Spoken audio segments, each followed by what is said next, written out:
Et bonjour tout le monde, c'est Karim, on se retrouve pour une nouvelle vidéo YouTube totalement différente des TCG, totalement différente du reste de ce que j'ai fait sur cette chaîne. Parler foot, voilà, je pense qu'on va se tourner vers ça à peu près pour les prochaines vidéos. J'essaierai de vous proposer une vidéo par semaine pour résumer un peu les matchs, les événements, les trucs importants, voilà. Tout en sachant que je suis supporter d'Arsenal, fan d'Arsenal, mais que je m'intéresse aux autres équipes évidemment. Je suis un gros fan de foot, jouant à FIFA, etc., à Football Manager, pas mal, beaucoup, mais énormément même, je dirais. Voilà, donc de gros fans de foot. Et aujourd'hui, on va faire tout simplement React Ballon d'Or, un peu en retard, de quelques jours, mais React Ballon d'Or. Puis on va partir voilà, avec cette première image, avec ce genou, avec ce démon qui est Ousmane Dembélé, avec ce sourire, avec ce ballon d'or dans les mains, totalement mérité, 100% mérité pour Ousmane Dembélé ce ballon d'or. J'ai rien à dire, juste masterclass de sa part cette saison. Un ballon d'or, qu'est-ce que. Juste mérité.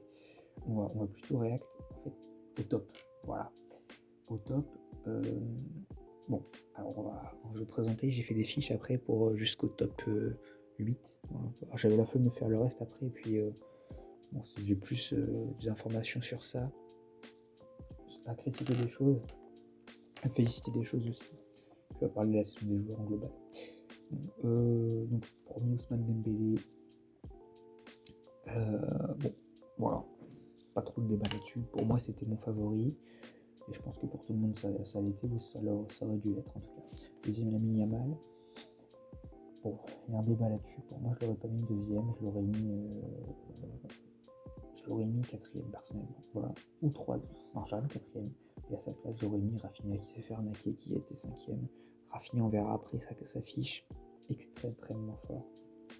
Lamine Yamal, j'adore le joueur. Mais est-ce que j'aime le personnage, c'est la question. Il est très fort.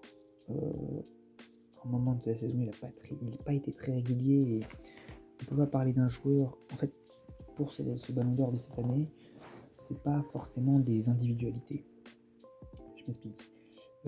Paris Saint-Germain, Lamine Yamal, Paris Saint-Germain et le Barça peuvent gagner sans ces deux joueurs. Ils sont pas, ils sont pas dépendants d'eux. Comme peuvent l'être actuellement, ou comme l'était la saison dernière, le Real était partiellement dépendant de Mbappé et de ses buts. Partiellement, parce que sinon, en termes de créativité, on n'était pas non plus très créatif, mais il fallait mettre les buts de fond. Pour moi, c'est plus un prix actuel qui est plus collectif, qui récompense une prestation d'équipe.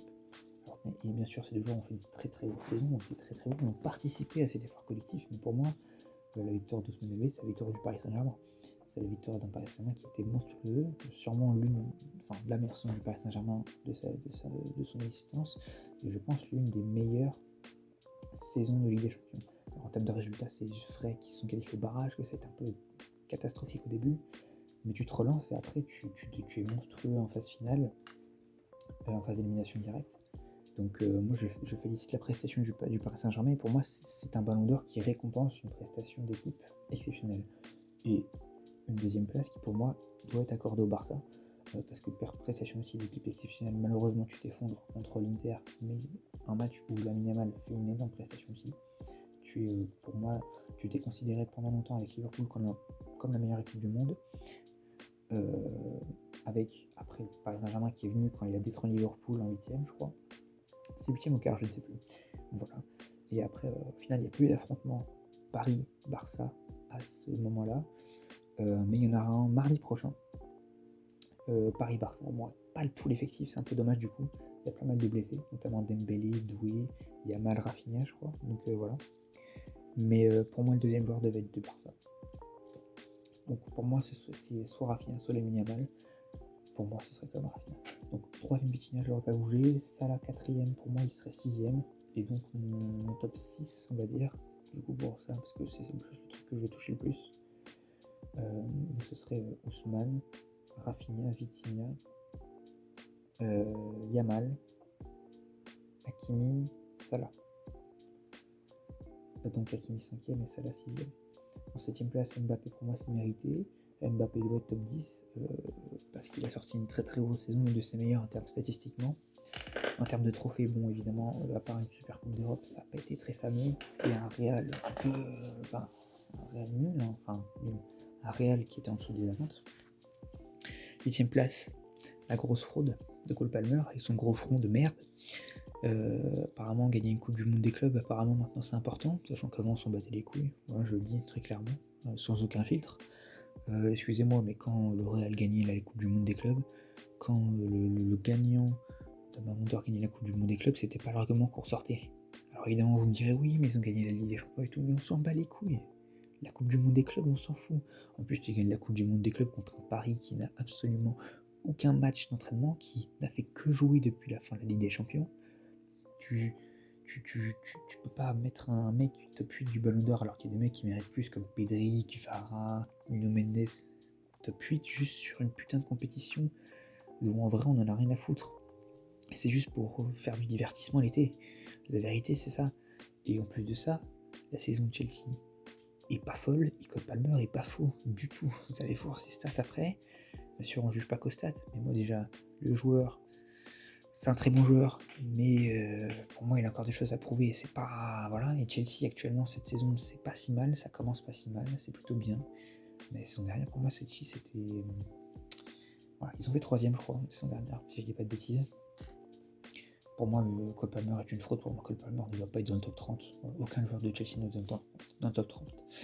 Donc après on a 9ème Donnarumma mérité, Nuno Mendes 10ème mérité. À la place de Pedri du coup, à la place de Palmer, j'aurais mis Pedri 8ème et à la limite même 7ème. Et on inverse avec Mbappé. Parce que Pedri super saison. Un magicien ce mec, il est toujours à son top niveau. 12ème Vara, pour moi c'est une très bonne place. Et donc à la place en 11ème j'aurais mis Harry Kane, donc, qui est 13ème, et en 13ème place j'aurais mis Michael Olise qui est 30ème, comme vous pouvez le voir. Michael Olise ce côté qui s'est juste fait arracher, hein, voilà. Après c'est mon avis, moi j'ai aimé Michael Olise sur cette saison, j'ai trouvé exceptionnel au Bayern, j'ai trouvé que c'était clairement un joueur qui a permis au Bayern dans une situation difficile comme de sortir de là et de commencer cette saison en étant très fort derrière le Bayern qui a battu Chelsea je crois 3-1, c'est ça. Après pour le reste du top j'ai pas grand chose à dire, juste sur certains joueurs qui pour moi ne méritent pas d'être dans le top 30. Donc après on a Désiré Doué, Gyökeres, ça j'ai rien à dire sur la position. Vinicius pour moi ne doit pas être dans le top 30 ou doit être bien plus bas. Saison du Real cataclysmique comme je vous ai dit. Vinicius, peut-être qu'il est bon statistiquement mais sur le terrain c'était pas fou. Même cette saison on envisageait un départ. Ce début de saison là il est très très bon.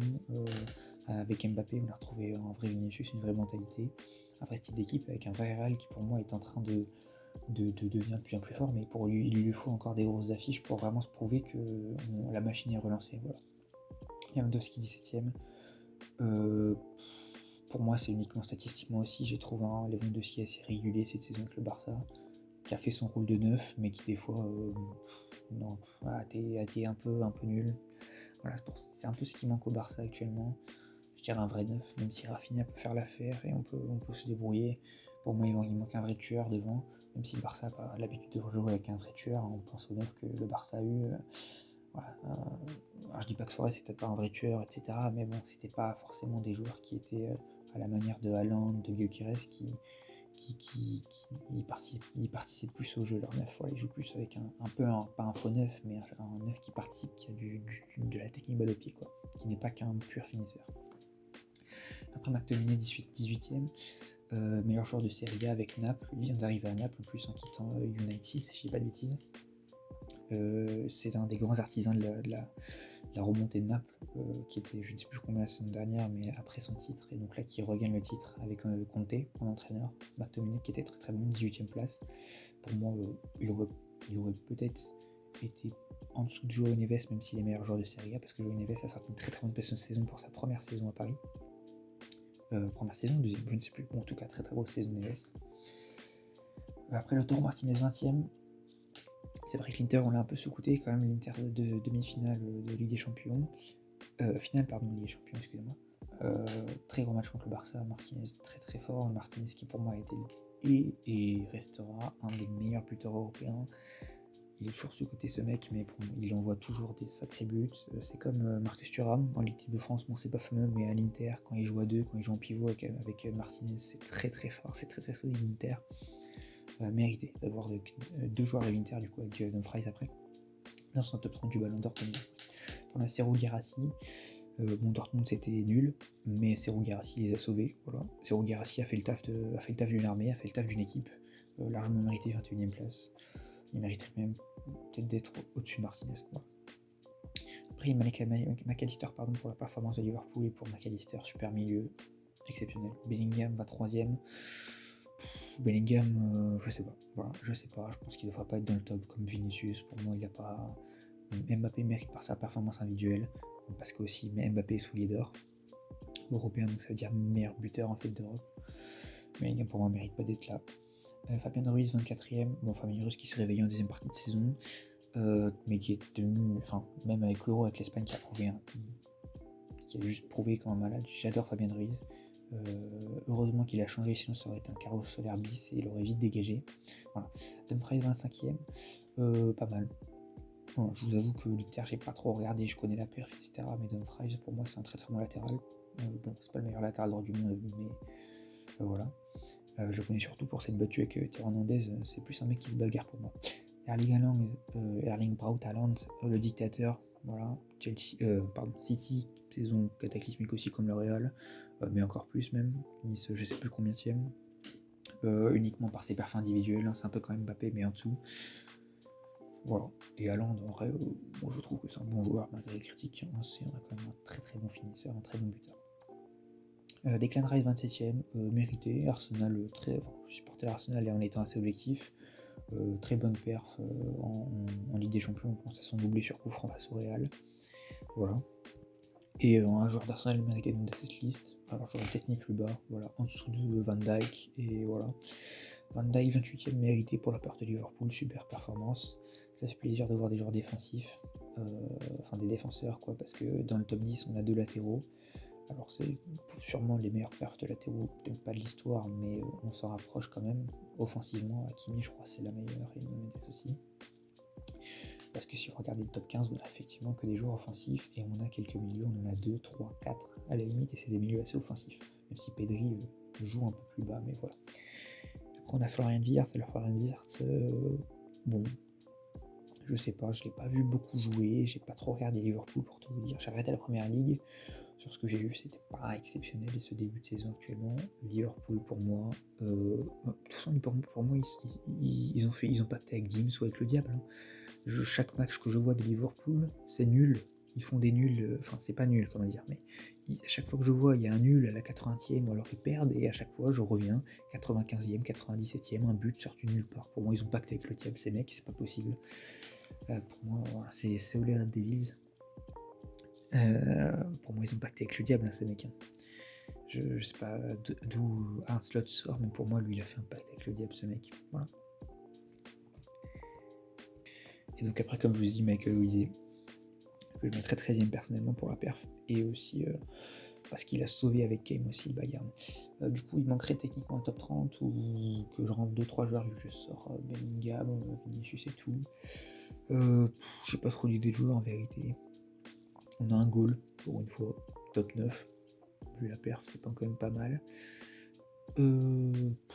En top, en meilleur joueur que je rentrerai en vrai de vrai. Je réfléchis un peu là, mais il y a peut-être des. Dans Fermine, je pense pas. On pourrait rentrer des défenseurs. J'ai pas l'idée en fait. Voilà, je vous avoue, j'ai pas l'idée. Bon, on va passer au fichier, les mecs. Donc, Ousmane Dembélé numéro 1. 49 matchs, 33 buts, 13 passes décisives. Que dire de plus? Voilà. Il gagne la Ligue des Champions, Ligue 1 meilleur buteur, Coupe de France refait des champions. Regardez sa grosse tête, son gros front. Ce mec est un monstre. Voilà.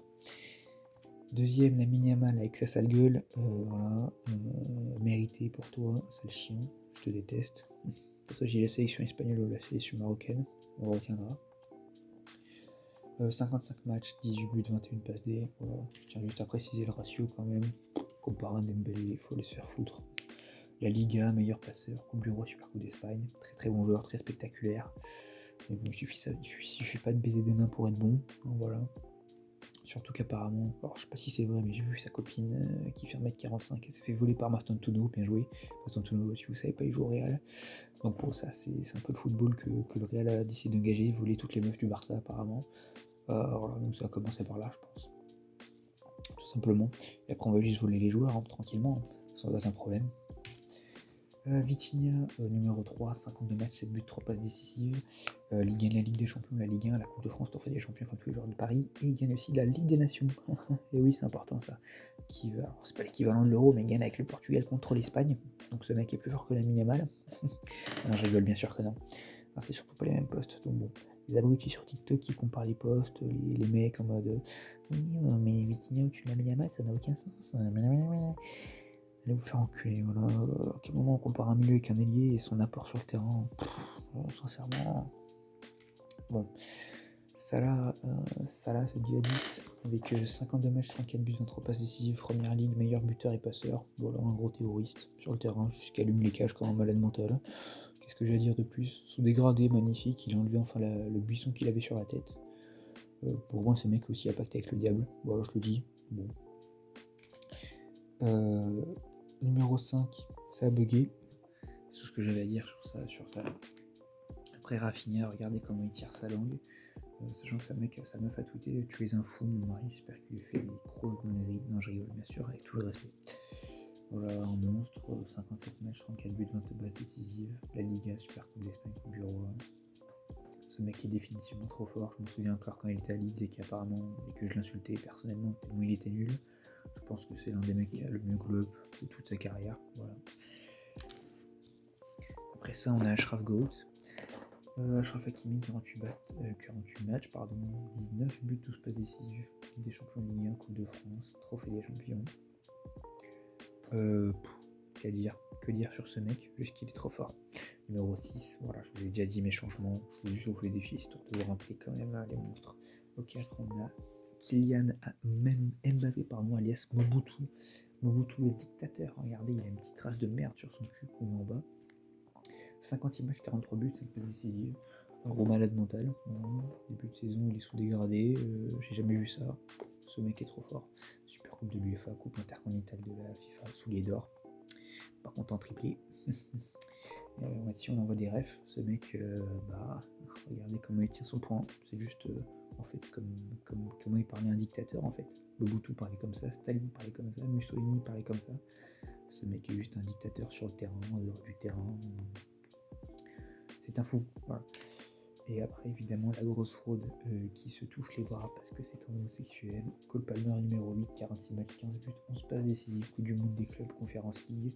Conference League, je rappelle, c'est en dessous de l'Europa League, c'est en dessous de la Farmer League. C'est vraiment la ligue des gros abrutis, comme son gros front. On dirait vraiment un gros bot qui joue au Clash Royale, qui se saute et qui insulte tout le monde. Voilà, je déteste ce mec. Personnellement, je le vois juste dans la rue.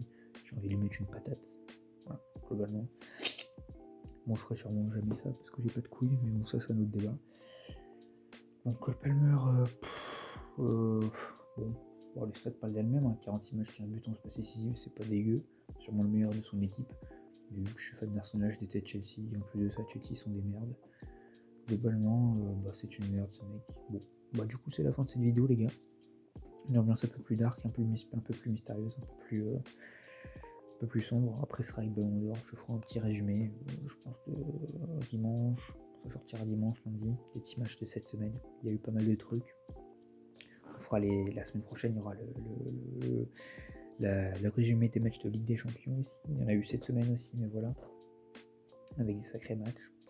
Et puis peut-être on fera des sujets où on parlera un peu des clubs, ce qui va pas, ce qui va bien, ce que je conseille aussi. On fera une vidéo sûrement pour le mercato d'hiver.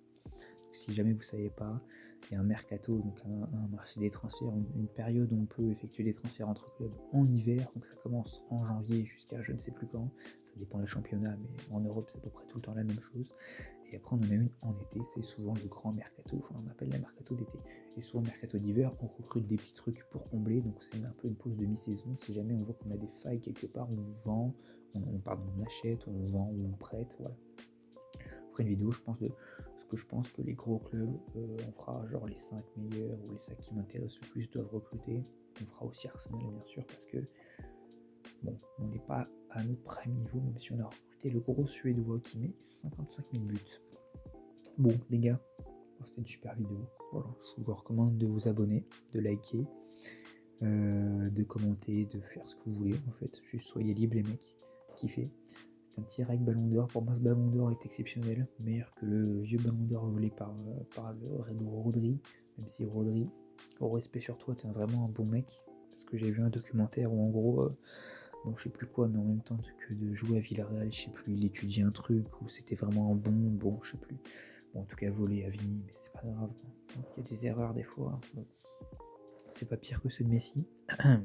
Voilà. Bon, super vidéo. Moi, j'ai kiffé. Si jamais vous aimez, likez. Et puis, je pense qu'on s'orientera un peu plus sur le foot. On quittera un peu le monde du TCG, même si on fera encore si jamais vous voulez. Ou si vous parlez dans les commentaires. Ou alors si je veux, tout simplement. Bon, voilà, les gars. Bon, bah, je vous dis bye bye. C'était Gardien YouTube.